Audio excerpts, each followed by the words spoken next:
To begin, open the Instagram app on your phone.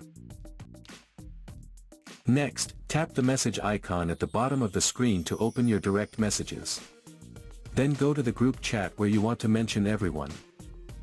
Now tap the message box at the bottom and simply type the @ symbol.